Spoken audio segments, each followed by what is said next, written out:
Do, do, do, do, do, do. Don't let this thing get started.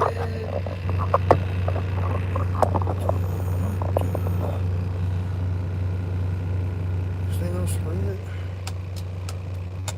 Oh, okay.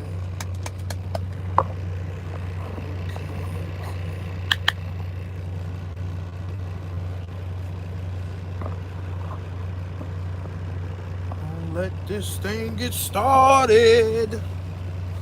Ay, ay, ay. Man. What's going on, y'all? Can y'all hear me? Let me know if y'all can hear me.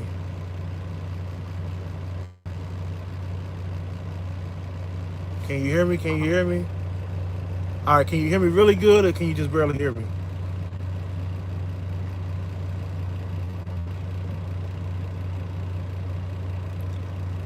All right, cool. What's going on, y'all? Man, it's your man King Bishop. Turn on. There we go. Turn a little bit more light, loud and clear. That's what I'm talking about. Man, oh man, oh man. Shaking my head. Yo, we got to update people. We got to talk. And I ain't in no rush. Hope y'all ain't in no rush. But we got to talk about what's been going on with your boy. Have mercy. We got to have a conversation. Man, we got to have a conversation. So, Anthony, I'm going to take that I miss you in the most not weird way possible. As a grown man, it's a little weird telling another grown man you miss him, but you know, I can dig it. I guess. So, man, so I'm gonna let yeah, I'm gonna let it get to 2 minutes and 30 seconds, which is 10 seconds away. Then I will start, man. Tell y'all exactly what's been going on with your boy. This ain't even all of them, son. All right, so without further ado, somebody asked me. Yes, I'm still at Schneider. I'm still running over here for Schneider for the time being.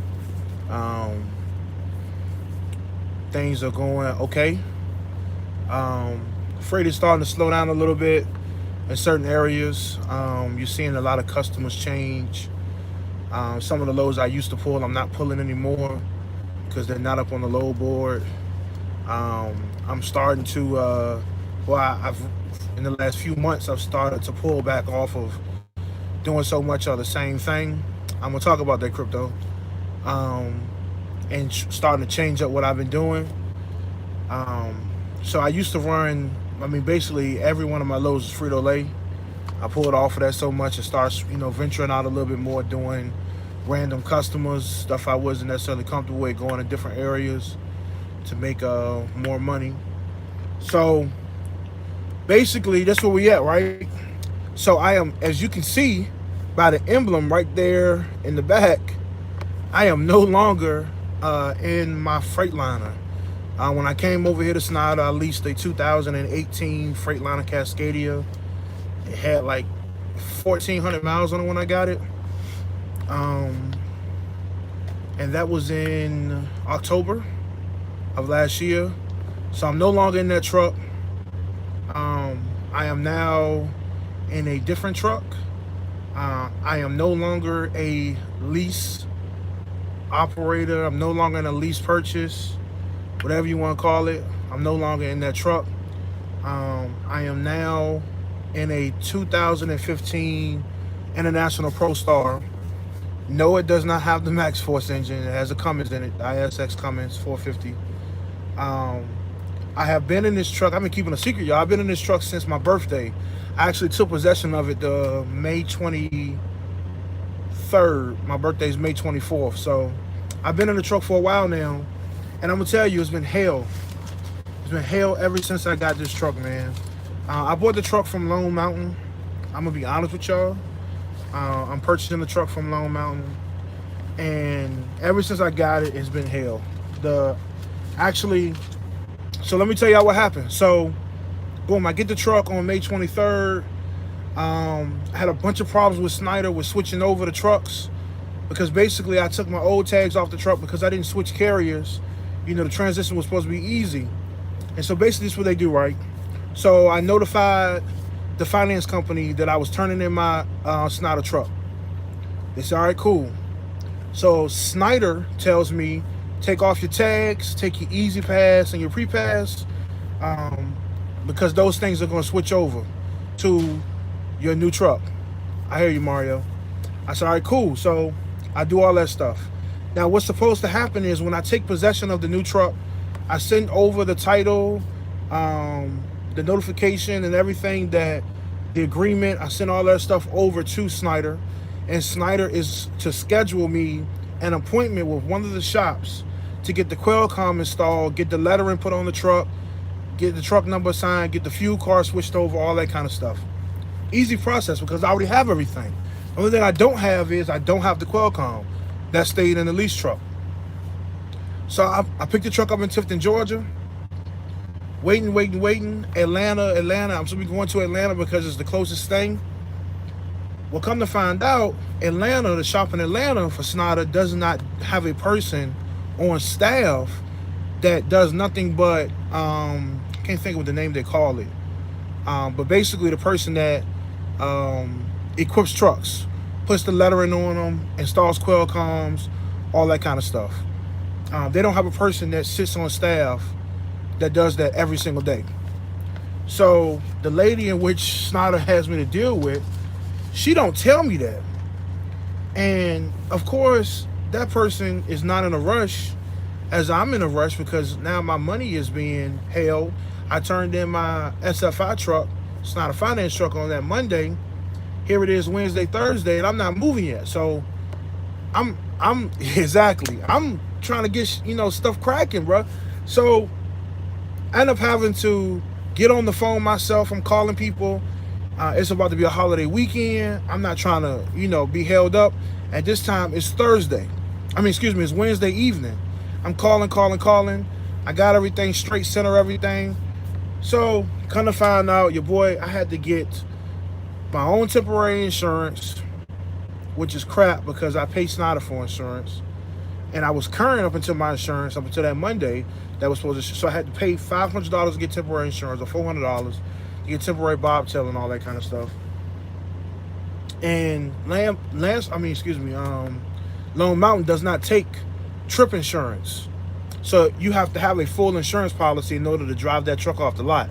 So I had to go get a full policy on my tractor. So I had to pay, that's what it cost me, $450. Get on the phone, I'm calling. Come to find out, Charlotte has an appointment for I want to say 11 o'clock that morning, that Thursday, which was the 24th. Now, mind you, this is May, so that means the holiday weekend is coming. So, everything is closed on Monday. So I'm trying to get all of this rolling before I hit that Friday mark where people getting off work early, and then Monday when people ain't coming to work at all. So after going through that long process, I get to Charlotte on Thursday, get everything installed, lay down. I'm like, forget it, I'm gonna book a load. I booked a load. I go to hook up to an empty trailer, doing my pre-trip. Bro, I don't have no trailer. The only thing that's working on my trailer is the four-way flashes. So I take it to the shop. I'm already at the terminal. I'm like, all right, they can fix this real quick. Man, come to find out, it's not the trailer, it's my truck. So now I got an electrical issue. I ain't had the truck 48 hours. So I'm like, oh crap, And we all know that the truck just passed the DOT. I put it through a dyno before I bought the truck. So basically, I'm gonna have to eat this, whatever it is. I go to the dealership in Charlotte where I was at. They play around. I know it's an electrical issue. Everybody knows it's an electrical issue. They play around with me, and come to find out they couldn't even fix it before the holiday weekend. Told me it was gonna be Tuesday. So I went ahead and peeled home all the way to Virginia. So now they went from Tifton, Georgia to Charlotte, from Charlotte to Virginia, all on my dime. After paying for the insurance, after paying for fuel to get to Charlotte, now I done paid for more fuel, to get to Virginia. Mind you, I'm not active with Schneider yet, so I can't even use a fuel card. This is all out my pocket. After putting the down payment on my truck, so I'm hitting right now, and I ain't worked all week. So, man, end up getting it back home to Virginia, throw it in the shop on Tuesday. They keep it another week. Now, mind you, this is the first week I have bought the truck. Truck ain't even pulled a load yet. Ain't pulled an empty trailer yet, and I'm already having issues. And man, let me tell you something. I made a series before, so you want to be an owner operator, and I will tell you, it's tough, man. It's tough. It's tough. I wish I could show y'all these receipts, man, of some of the stuff I've paid for since I had the truck. You know, some of the stuff you ain't gonna be able to see. But look, we got a PM, right? Can y'all see that? If you can't, $349. I had to have an APU, had to get some service done to the APU. $621.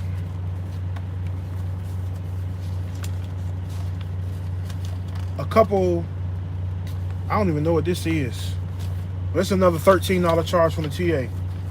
I can't show y'all this because I got my information.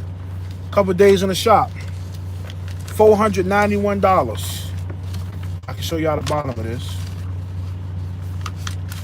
Boom. You know, see it? $491. Hope y'all can see it. Excuse me, $475. Got another bill here from Rush Truck Center. That's $115 on this one. On the one underneath this, it is for $522, $552. On the one underneath that, it is for $357. Bro, I can go on and on and on. I just spent over $2,000 on the truck last month for maintenance. I had, man, let me tell you something. The only thing I haven't replaced on this truck is the actual gearbox and the engine itself. But I have had 2 breakdowns on the transmission, had to fix. I had a leak in my power steering line, but the power steering line, the whole, I can't even remember what they call it, but it's metal. The whole metal piece was leaking. Had to pay to get that fixed. I just replaced, 2 weeks ago, I just replaced the airbags on the cab, the small ones. And on the Freightliner only has 1, when the ProStar has 2. And when you replace them on the ProStar, you have to replace the strut with it. So I'm not talking about the airbags on the suspension airbags. I'm talking about the airbags on the back of the cab. And I had to replace those. Couldn't even get by with those. When I tell you this thing was leaking so bad, it sounded like I had my E-line, my emergency line, my red line was unhooked while I was riding on the road. It was blowing that much air out of the cab airbag. So 2015. So I just replaced that. The APU, after I spent $621 on replacing the alternator, is still broken. Matter of fact, it's worse now. Now it won't even cut on. So I believe that it's the relay or a fuse. Someone was telling me about a fuse that controls the actual power control for it. So when I get a chance, I'll do that. Right now, I'm sitting up in Indiana. It's cold. I'm a cold weather kind of person. I don't even need the truck to run. I pop that window open in the back and I will sleep like a baby. So I'm not really pressed to get it done right now. Of course, I can always just run the truck if I need heat, but for the time being, I'm good. So I probably am, I bought the truck in May, so you got June, July, August, September, October. It's been 5 months. It'll be exactly 5 months next week. And I know that I'm already into the truck 15 grand, you know, based on down payment and repairs. I thank God that I've been able to make it work. What I've been doing is, it does have a warranty, but the warranty only covers, let me tell you about these crappy warranties, man. I'm gonna see if I can find it for you so I can tell you exactly what it is. I'm gonna keep it funky with y'all. People's lying. I'm sorry, that's another bill. I ain't even look at that. That's a bill for $729.84 from one of the transmission repairs. Let me tell y'all about this. So I ride into the pilot on I-85 and no, I'm sorry. I was on I-95 in Emporia, Virginia. I'm going from Virginia down to Georgia. I ride through the parking lot just to take my 30-minute break. As I'm riding, it's a CRST truck that can't back. He pulling up to try to back in the spot, pull out, pull in, and I can't get by him. So he finally decided to give up. I go by him, and I go to hit the accelerator, nothing. I'm like, all right, I got an automatic. Let me throw it in the neutral, put it back in the drive, and kick yourself in the neutral, which these trucks will do. That won't it. I get out to look at the truck. Man, my drive shaft is just hanging. It's hanging on. It's almost touching the ground. It came completely out, and that was says the U joint at the transmission. It's called a yoke plate. The yoke had just snapped. That cost me, and they had to fix it right there in the parking lot. And now, thankfully, they had a shop in the parking lot. Thankfully, I went on 95, going down the road, going 70 miles an hour, but it cost me $730.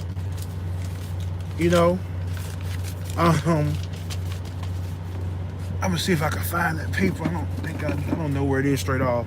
But basically, the warranty only covers the engine and anything that may happen as a result of the engine. All of my major repairs have been this transmission work because it's expensive every time it get done. And it don't cover nothing with transmission, only covers engine. So that's what your boy been going through, man. It ain't been pretty. But I'm making it. I'm still pushing. I'm still grinding. Like I said, I'm still over here at Schneider, and just trying to run to make it. No Max Force Cummins. No Max Force. It's a Cummins engine. Now, what I will say is, what I've been doing is, if I know I need a repair, I've been working my butt off, as long as it's not a breakdown kind of repair. Like when I knew the power steering fluid was leaking, I just put power steering fluid in it for a week, and I ran the dirt crap out the truck for a week. Took it down to Laredo, ran up, did everything I did, and came back and got the truck fixed, and didn't have to come out of my, necessarily my pocket too bad. When I knew the truck needed this last couple work with the APU and a couple of, I think I got the APU, the PM. When I knew I needed that maintenance done, boom, I ran. I see you, Crypto. I'm answering in a second. When I knew it needed this last repair for the cab airbags, I did the same thing. Let me tell you what happened with the cab airbags. So when I took it in there for the cab airbags, the airbags themselves are $815 for the pair with the strut. All together it's gonna cost me, like, with the service, it said like 2 hours, so we talking about $1,100, $1,200. Bro, they get my truck in the shop and find out that I got another issue with my drive shaft, saying, hey man, if you don't fix this, then the bearings that come over my drive shaft, they said that it was worn out. So, but they told me, oh yeah, you need to replace that, or you could be on the side of the road. And to me, I don't take them kind of threats lightly. Not because I got, because I got this big truck, man, I don't want to hurt nobody, and I don't want to be on the side of the road. Got it fixed, cost me $2,000. Boom, get the truck out a couple of days later. I go pick up an empty trailer, go pick up a load, ride 60 miles down the road, and my truck is riding like my tire about to fall off. I said, what is going on here? So I get out at my fuel stop. I'm looking at my tire. I'm only about 40 miles from home, 50 miles from home. I'm looking, I'm like, bruh, it felt like my tire's gonna fall off. Thinking my lug nuts loose. I done took off all my spikes. I'm checking. Old school trucker came up to me like, hey man, you need to check your drive shaft. He said, cause that'll make it feel like that too. So we go back there and look, and man, the whole cap with the bearing that secures the drive shaft into the transmission is gone. Just hanging. It's just gone. And the dude like, man, you would have almost died, man. He said if that thing would have pulled out, you would have died. I called the dealership. They tell me, let me tell you what this dealership told me. Now, mind you, they just did the work. I've not put more than 65 miles on the truck since I got out of the shop. So literally, I ain't even did nothing with the truck. So it has to be them that messed up. So let me tell you what this cat told me over the phone. I called the front desk. He told me, oh, well, you can get a tow truck to tow it to us because I'm only 35 miles from the shop. I ain't been nowhere. You can get it to tow it, and if it's our fault, we'll cover the bill. I'm like, if? I guarantee you, I ain't been back there wrenching on nothing. I just paid y'all $2,000 to get this stuff straight. This happened. It is your fault. Well, we can't verify that until they get here. I said, say no more. I called the store manager. He told me, look, say no more. Sent me a tow truck. When I got there, the tow truck got there, loaded me up. But let me tell you how loose this drive shaft was. When you have an automatic truck, you get towed, they have to drop your drive shaft. Do you know the only thing he did was lifted the front of my truck up off the front two wheels, shook it on the lift 3 times, and my drive shaft fell out. So you telling me I was only one big bump on the road from not having no power to my wheels. So get that fixed. Now we're at the point we're at now.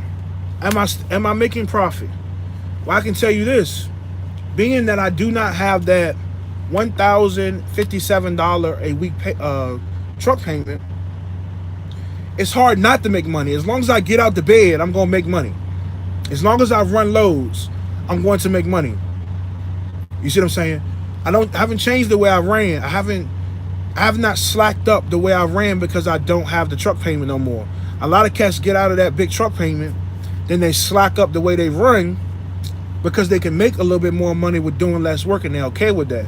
The only thing I've done was hit it a little bit harder. Now, thankfully, what it gave me the ability to do was work hard 1 week, chill 1 week, work hard 1 week, chill 1 week. And what I mean by work hard is I may have a week where I go clean down to Laredo. Then I may have a week where I'm saying, I don't want to run that hard. Let me do Georgia. Let me do Ohio. Now, mind you, I live in Virginia, so Ohio is only 500 miles away. Georgia's only 500 miles away. Laredo is 2,100 miles away. So that's how I do my weeks. Work hard 1 week, chill 1 week, work hard 1 week. Like right now, I'm on my work hard week. I chilled last week. I only ran 1,000 miles. After my fuel and insurance, I still cleared $1,700. Only worked 2 days, 3 days. I think I worked 2.5 days. I'm from Richmond. I came back home, took a bunch of days off, and still was able to clear that money. Now I'm on my go hard week where I'm gonna do about 2,500 miles and try to get my gross up pretty high, keep the fuel down, and make the money. So that's what's been going on, as far as that.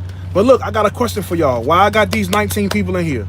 I need all 19 people to answer me, please. Please. I am writing a book. All right? I'm writing a book with multiple pieces to it.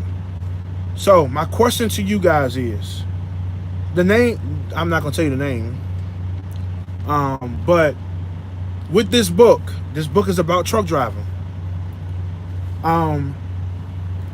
Do you feel like it is better to do a paper copy book or an audio book? Do you think truck drivers, and matter of fact, I will tell you the name of the book. Somebody wants to steal it, they can steal it. It is what it is. But the first book is called So You Want to Be a Truck Driver. Most of the people in here are already truck drivers. So I'm just going to be talking to people who are interested in getting into the industry. Do you guys feel like it is better to do an audio book for a person who is not in the industry, or do a paper copy book? I see audio twice. I think I've seen paperback. I've seen both. Audio. All right, now I know you guys are drivers, so for y'all I know it's easier to do audio because you can hit while you're rolling. The next book will be So You Want to Be a Lease Operator, and the last one will be So You Want to Be an Owner Operator. I have done all three. I've been a company driver, I've been a lease operator, I've been an owner operator. I'm currently an owner operator again. This is my second time of being an owner operator. If you go through the channel, you'll see what happened the first time with the truck. Didn't fail, didn't go broke. The truck was just a piece of junk. So with that being said, I feel like I'm qualified to give people information. And as far as being the lease operator, I've been successful. I'm now an owner operator again for the second time after being on a lease truck. And to be honest with y'all, what I always tell people is it's not as hard as you think, because I got grown man bills. We got a lot of cats that do YouTube who don't got grown man bills. You feel what I'm saying? Cats that don't live, that still live with their parents, which is nothing wrong with that. If you ain't got your own family and you on this road, there's no need of you maintaining bills if you don't got to.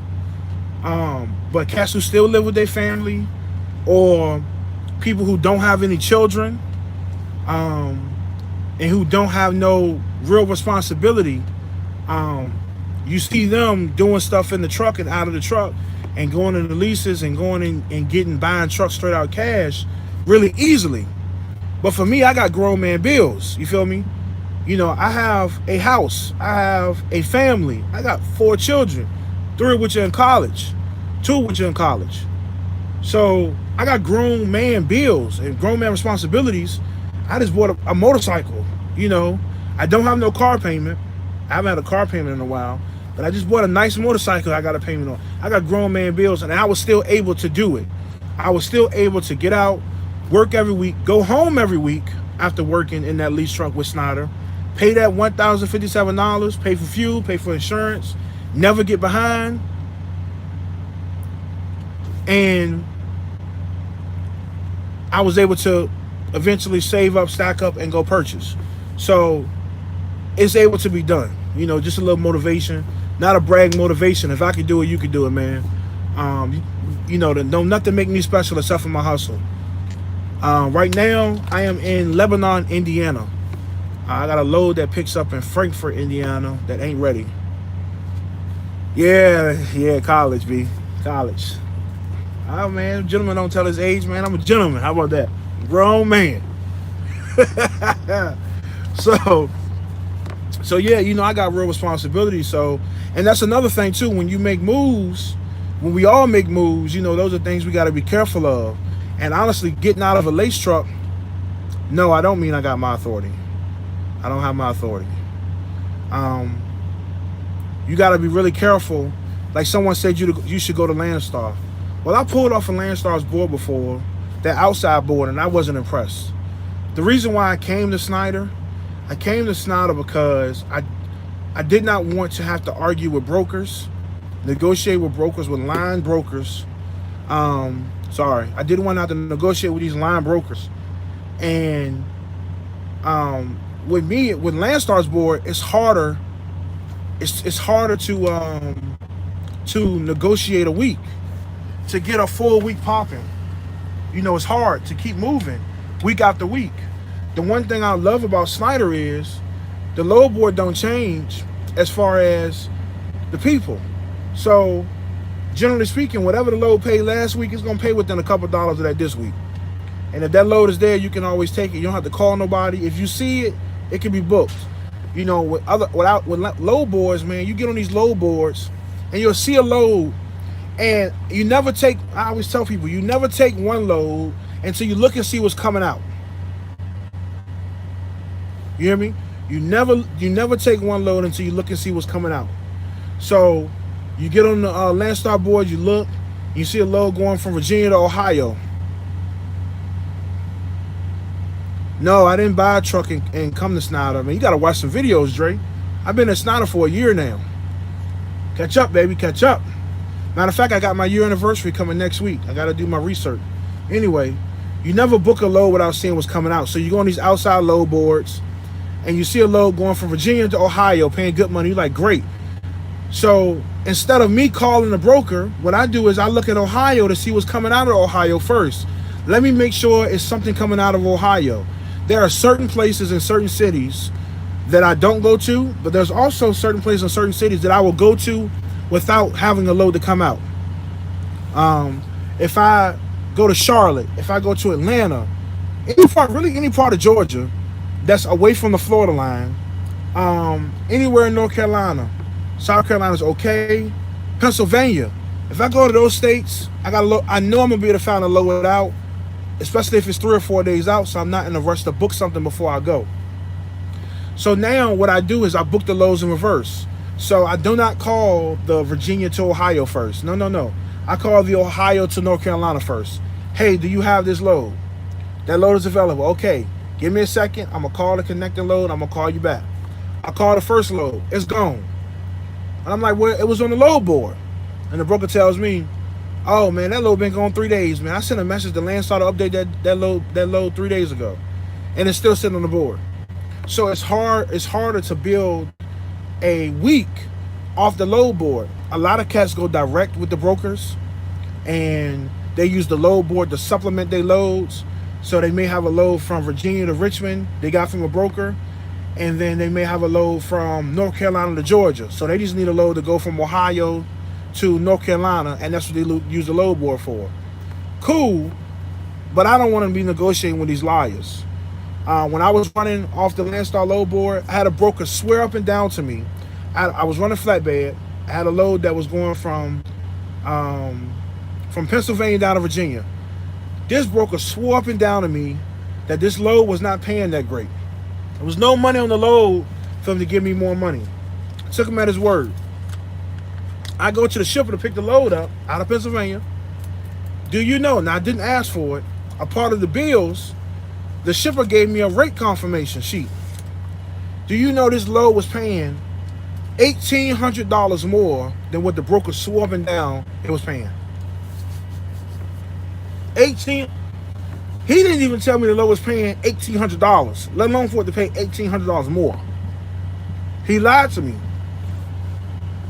So I taxed his butt. I told him you'll never see this load or the confirmation. It won't get delivered until you give me another $1,500. What? $1,500? I can't make no money. That's what you get for lying. I said, it's on my truck. I'll hold it hostage.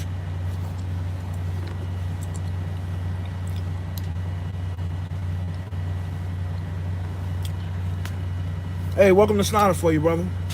I mean, I don't represent Schneider, but, you know, hope it all work out for you. Any questions, anything I can do to help you, I'm here. But this is the way them brokers lie, man, and that's what I've been trying to avoid. Again, that's why I didn't go to Landstar.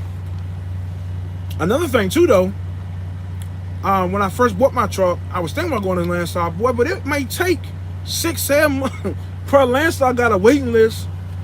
Like, they giving out free vagina. That's insane.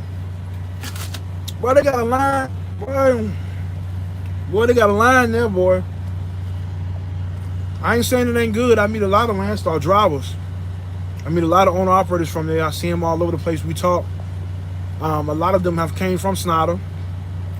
A lot of them come to Schneider. Did I get the money for what? You know? So, with that being said, man, you know, to each his own, I guess. But a lot of this, though, even with the way people make money and how much money they make, if you are a guy like me who does not run, I'm not an OTR driver. Meaning I'm not willing, to me, OTR is willing to stay out 10 to 14 days at a time, if not more. I'm not OTR driver. Even though I run OTR lanes, I may run to Laredo from Virginia. I may go to Wisconsin. You best believe I'm going to be back in a week. I take my 34 at the house every single week. I'm not taking my 34 out on the road. So I don't necessarily consider myself to be OTR, even though I do run OTR lanes. So everybody talks about how much money can I make? How much money will I make? Oh, yeah, I got the money. Because I took that load right to my house. I dropped the trailer. I went home and I held the load for like 72 hours before he told me, okay, I'll pay you. And I made him send it to me in a calm check. And the company I was running for at the time, after I got all the money I was supposed to be getting from him, I sent them a picture of the confirmation and everything. And then I paid them their percentage out of the money I got directly from him. Because instead of what normally would happen is the carrier I work for would go get their money from Landstar, and then they pay me. I went directly to him and got my money off top because he was being stupid. So yeah, I got my money. I got every dime of it too. And that wasn't the only time that happened to me too. It happened to me twice. Another one wasn't necessarily the money on the load. But what it was they told me I was delivering to a place that was 24 hours and that was gonna be ready for me. And come to find out, it was a job site that they hadn't started yet. I had tools. I think I had tools, but the job site wasn't established yet, and the address wasn't no good. Well, you go to all right, so you go to somebody asked the question in case y'all didn't see, why not go to a smaller carrier that pays 88% or 99%, 90% of the load? One, because then I got to deal with people again. Because that company that pay 88 or 90% of the load is not going to be dropping hook freight, and they ain't going to have a load board. They're not going to have a load board with their customers. They may allow you to pull off a load board, but I can tell you this right now. I only get live loaded or live unloaded tops maybe 3 or 4 times a month. Tops. I got months where I never get live loaded. When I first started with Schneider, I think I went the first 3 or 4 months I was here without a live load or a live unload. I was only booking drop and hook freight. So with those companies,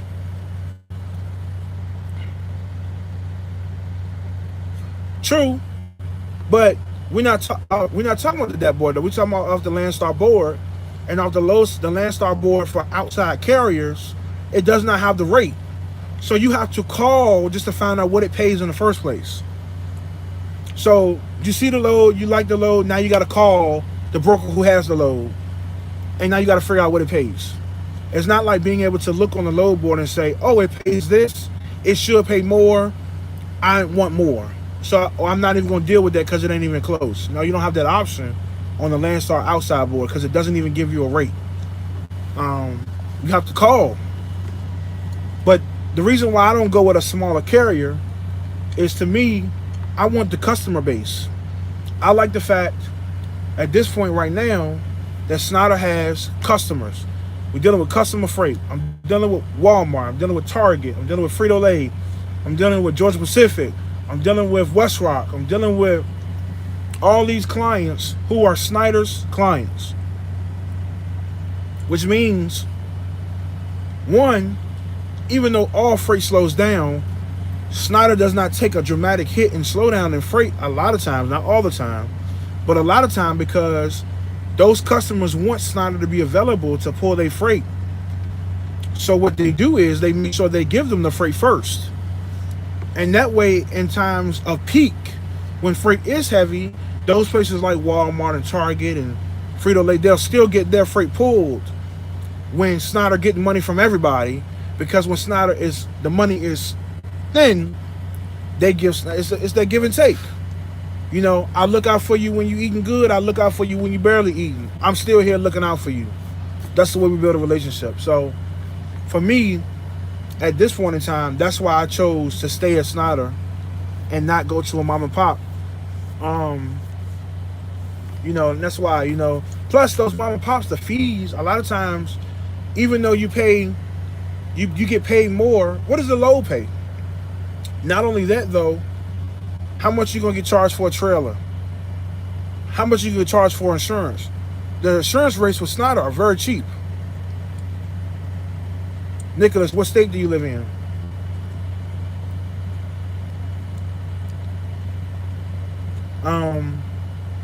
How much are you gonna pay for fuel? Well, Schneider's load board don't pay what they should. Happens. If you don't like what the load board pays, go somewhere else. Listen, don't get me wrong. I understand that no matter what company you work for, if you're not working for yourself, if they're taking a cut, 9 times out of 10, they're going to be getting over you in one area or another. It's a part of the game.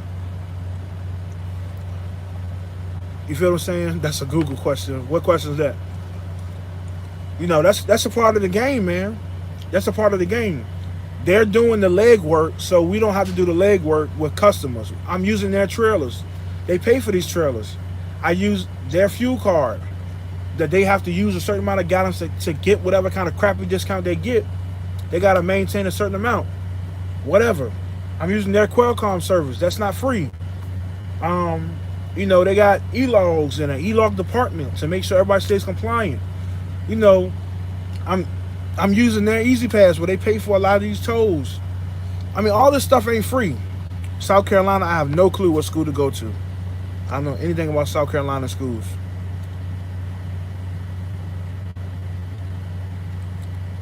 Jersey, where you at? Where you at, Schneider? So that's all I'm saying, y'all. You know, it's a give and take. You know what I mean? You can't expect it to be 1,000% perfect with these companies, man. It don't work that way. It's a give and take. Should Landstar board pay more? I mean, should Schneider board pay more? Of course, but it don't. And neither you deal with it, or you don't come here, or you come here for a little while, get what you need to get, and leave. That's the name of the game, you know. But don't let cents affect your bottom line. You know, you go somewhere because they pay more, but what does the load pay? Oh, the percentage is higher. Oh, so they're paying 88%. Well, if the load is $300 cheaper than what Schneider would have got it for, who's making more money? You know, so you got to look at it that way too, man. But man, other than that, I'm good, man. I'm blessed. I'm tired. I got a lot going on. So look, since y'all my people, I want to talk to y'all, right? Let me tell y'all what I'm doing. So to me, yeah, he should do that. Yeah, Google the driving schools near you, bro. It should be, you know, some community colleges near you. Santana, community colleges usually do it, stuff like that. If you're looking for a trucking company to put you through CDL school, I got a video, an old video, that talks about that. You can go look through the comments, and I think it's very clear. Prince D-Raj, what they do? The Prince is in the building, baby. King D-Raj, if you're not subscribed or, you know, watching his channel, go to it. But so to me, there's two philosophies on getting rich, right? So you got the Jay-Z effect, and then you got the Diddy effect. Both of them have been successful. It's up to what you like to do, right? So you take Diddy, for instance. What Diddy does is Diddy buys corporations.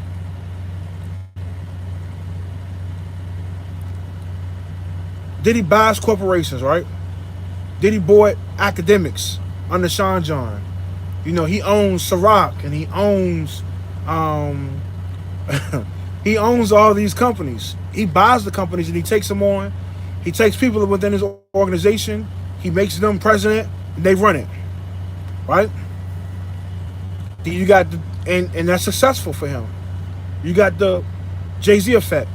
Jay-Z buys into 100 different businesses. He's never the owner, and his percentages may be minority shares in businesses. There can only be one king, Prince.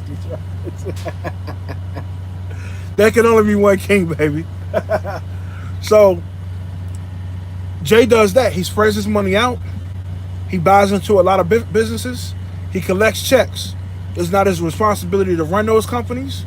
The only thing he does is he puts his money behind it. He lets his money make itself. I like the Jay-Z effect personally. Diddy don't own Ciroc completely, but Diddy owns a majority share in Ciroc. A majority share. He owns more than 10%, and there's more than 10 partners. I mean, excuse me. He owns more percentage than they are partners, which means he owns a majority share.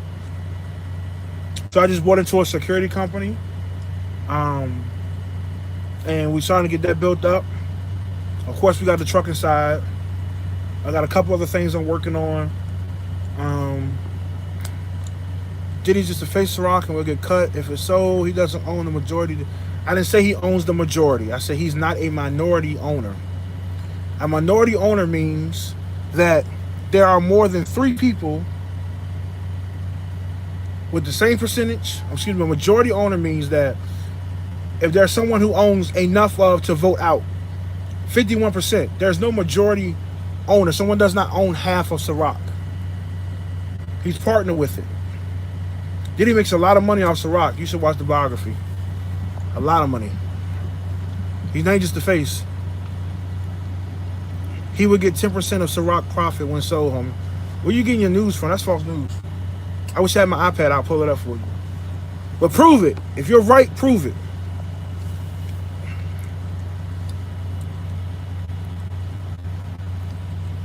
The truck is the truck, man. Man, you know, I just went through a whole spiel of how much money it's cost me. But anyway, um, even if your bit about or what you, I mean, if what it is about Ciroc is true, you still have Sean John academics,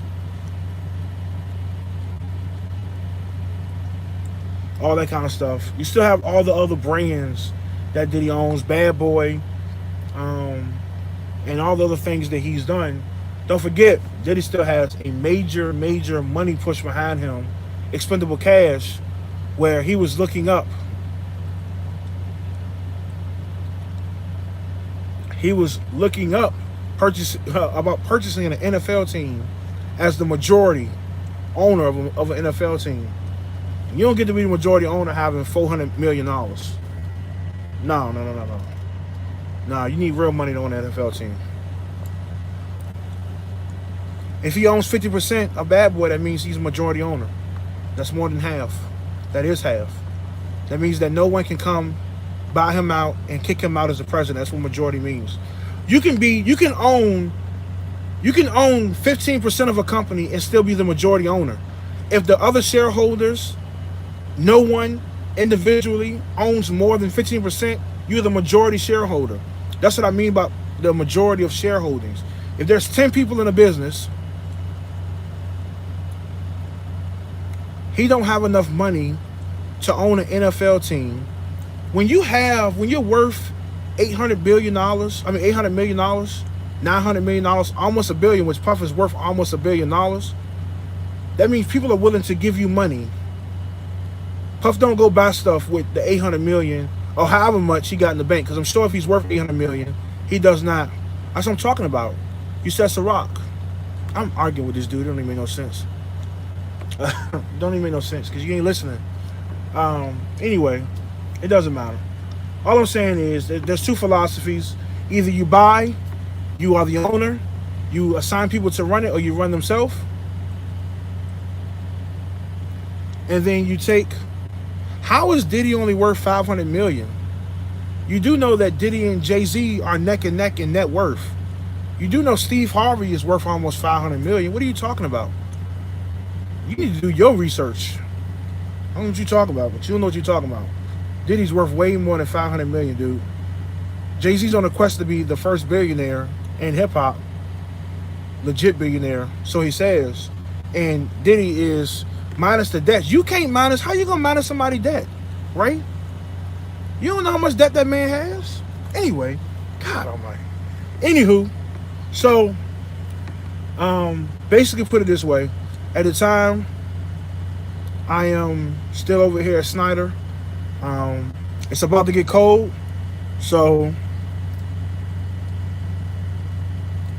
Diddy $820 net worth? No, Jay. If you talk to this dude, it's only $500 million because he know what he's talking about. Don't tell him nothing, Jay. He only worth $400 million, whatever the hell he said that didn't make no sense. Here's another thing. Let me tell you why I do not talk about Schneider. Someone asked me this and wonder why I don't. Oh my God, Dr. Dre is closer than $1 billion than Diddy or Jay. Oh.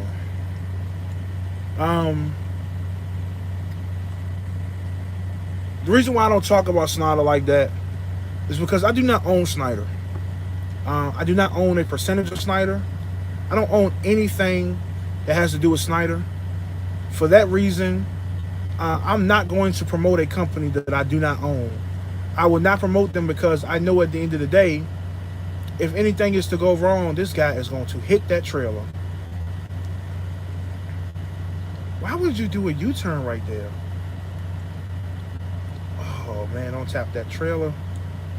Oh, I think he hit it too. To me, I own percentages of businesses. I take my pride in paying attention and bigging up those businesses. But as far as me bigging up Schneider, Man, I'm an employee. If I do something they don't like today, I'm not an employee of the company. I'm a contractor. But let me tell you how many times, I can't count how many times Schneider has threatened to cancel my contract because I do something they don't like, or I refuse something I refuse to do something they want me to do. Schneider don't value me here, and they don't. Honestly, my opinion is no company values you that much, man. If you think your company values you, do something to cost them some money. You know what I mean? In marriage and friendship, I always tell people, you don't know where your relationship stands with a person, via male or female, sexual or non-sexual. You don't know where your relationship stands with a person until there's trouble. When everything good is good for everybody. You can't base it on that. To me, a relationship between a man and a woman ain't real until they have their first argument. Because that's when you find out what a person will say to you.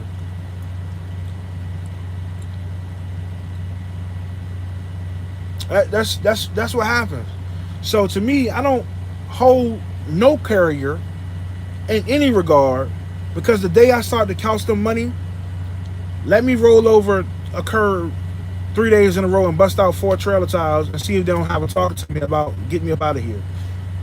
God forbid, let me take this trailer and roll it over, or do something stupid, or make a mistake that costs them money, and I'll be out of here.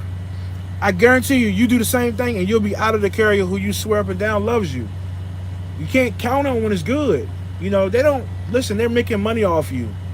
They're making money off you. And anyone who makes money off you, and you don't make money off them, it's hard to say that what they'll never do to you. So with that being said, that's why I don't big up Schneider. Because Schneider is just the person that I lease, just the company I lease my truck to at this time period. I don't work for Schneider. I'm not an employee of Schneider. I don't love Schneider. I'm not going to stay here forever. This is a business relationship. And when our business is over, be it via their choice or my choice, it'll be over. So for that reason, I know it ain't going to last forever. I ain't about to sit here and big them up all day. But anyway, I don't know what I'm doing. I got a new holder, y'all. Look at this. I got a holder, actually, to hold the phone. I got 2 hands, B. Nah, man, I miss y'all, though. I'm going to cut this off in a second. I miss y'all. The reason why I don't do YouTube, and I had this talk before.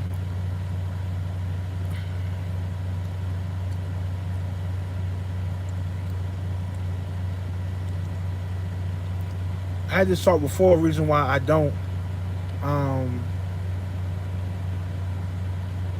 make videos more is because when I'm out on the road, I usually only stop to get my break.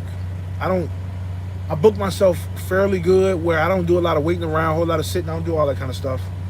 And so, man, I be tired when I stop. I put in 600, 700 miles. I got weeks where I've run 35, 30, 34, 50 as far as my mileage, and I'm still only gonna be out here 5.5 days. So I be tired, B. I put down 700 mile days, 2-3 days in a row. I be tired. And when I go down to Laredo, you can guarantee you I got 3 700 mile days back to back to back when I run down to Laredo. So for that reason, y'all, I be tired. I try to do better. I appreciate all the love I get. Don't get me wrong. And it's not even to judge the cats that do have the time to do or make the time, because I believe you make time for what's important to you. So it's no knock on the guys that YouTube is important to them. It is the stream of revenue for some of us. So I don't knock anybody who does it, because it may not pay my bills, but it can pay a bill. Every month it can pay a bill. And for some cats, that's cool. For me, I value my rest time a little bit more. So when I stop, I want to eat, clean up my truck, chill, sleep. And a lot of times the YouTube don't come apart with that. And then when I wake up, I'm waking up enough time to brush my teeth, let my truck warm up, do a pre-trip and head out. I don't wake up 2 hours before I'm ready to start driving. I don't wake up 3 hours. I don't do that. When I wake up, I'm going to have about 45 minutes before it's time for me to get rolling. So, for that reason, I can't do it when I first get up. Now, the live is easier. Dude, that cat Ray is very weird. Let somebody else see it. I was going to leave it alone, but it is what it is. My email,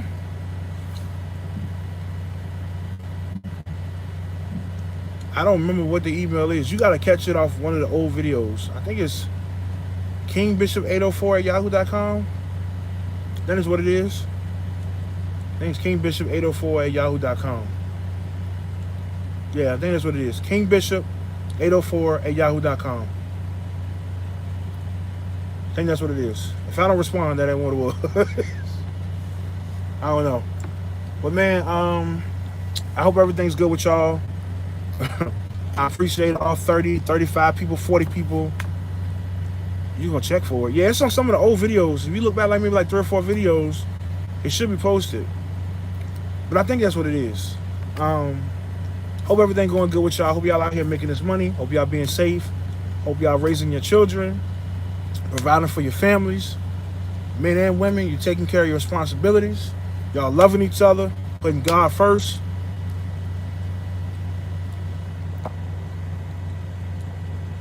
Should I go to a company and work for them, or should I? Let me tell you something. I can tell you new to my channel.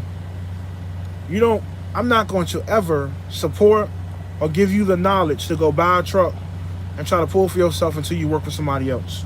You don't know what you're doing. You're not going to make no money. It don't matter the money you got in the bank. You don't know what you're doing. You need to go work for somebody else. If you got the money in the bank,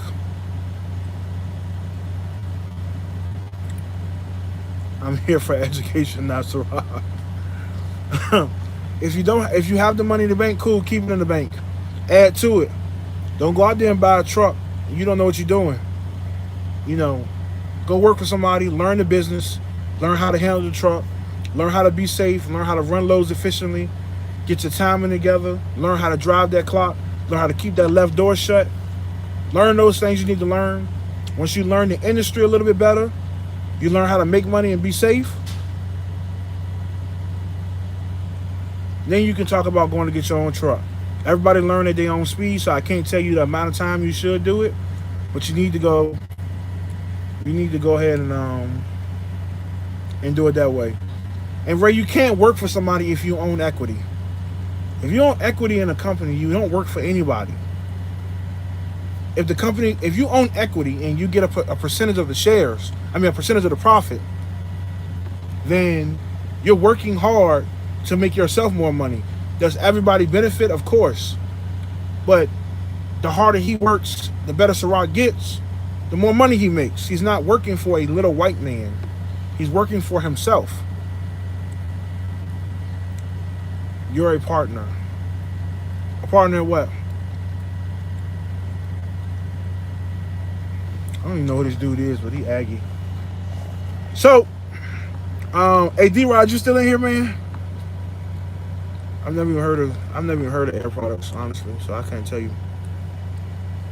D-Rod, you still in here? These cats is doing some U-turns in here. Hey, I refuse to park my truck anywhere other than the parking spot at the truck stop.